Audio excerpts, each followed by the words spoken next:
বিশ্বজুড়ে চর্চায় কেবল এখন একটাই কথা, আর তা হলো জ্বালানি তেলের সংকট।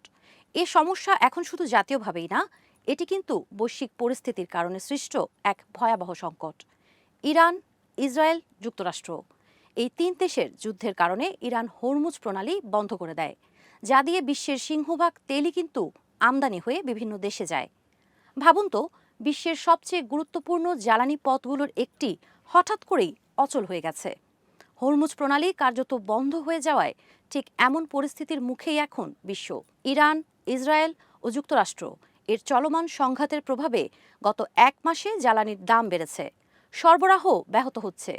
দেশে দেশে জ্বালানির তেলের জন্য তেলের পাম্পগুলোতে লম্বা লাইন ধরে দাঁড়িয়ে থেকেও কিন্তু মাঝে মধ্যে গ্রাহকরা তেল পাচ্ছে না। কিন্তু এর প্রভাব শুধু তেলের দামে সীমাবদ্ধ থাকে না, এটি ধীরে ধীরে পুরো অর্থনীতিতে ছড়িয়ে পড়ে। পরিবহন খরচ বাড়ে, ফলে নিত্যপণ্যের দামও বাড়তে শুরু করে। শিল্পে উৎপাদন ব্যয় বাড়ে, কৃষিতে সেচ ও যন্ত্রচালিত কাজের খরচ বেড়ে যায়। এর ফলে খাদ্যের দামও চড়ে বসে। বিশেষ করে আমদানি নির্ভর দেশগুলোতে বৈদেশিক মুদ্রার উপর চাপ বাড়তে পারে বাজেট ঘাটতি, আর সবচেয়ে বেশি বিপাকে পড়ে নিম্ন ও মধ্যবিত্ত মানুষ। এই পরিস্থিতি মোকাবিলায় বিশ্বজুড়ে বিভিন্ন দেশ ভিন্ন ভিন্ন পদক্ষেপ নিচ্ছে। ইউনাইটেড কিংডম বা যুক্তরাজ্যে এ জ্বালানির দাম বাড়লেও নিম্ন আয়ের পরিবারকে সহায়তায় বিশেষ প্যাকেজ চালু করা হয়েছে। চায়না আগেভাগেই বিপুল তেল মজুত করে রেখেছে, যাতে সরবরাহ ঝুঁকি সামাল দেওয়া যায়। ভারত আশ্বস্ত করেছে তাদের কাছে অন্তত 60 দিনের জ্বালানি মজুত আছে। অন্যদিকে আয়ারল্যান্ড কর কমিয়ে জ্বালানির দাম নিয়ন্ত্রণে রাখছে।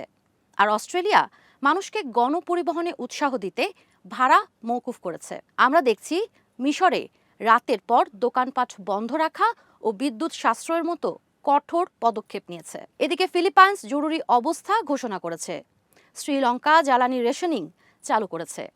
থাইল্যান্ড ও ভিয়েতনাম জনগণকে বিদ্যুৎ ও জ্বালানি কম ব্যবহার করতে আহ্বান জানাচ্ছে। সব মিলিয়ে হরমুজ প্রণালীর এই সংকট শুধু একটি আঞ্চলিক সমস্যা নয়, এটি বৈশ্বিক অর্থনীতির জন্য বড় এক সতর্কবার্তা।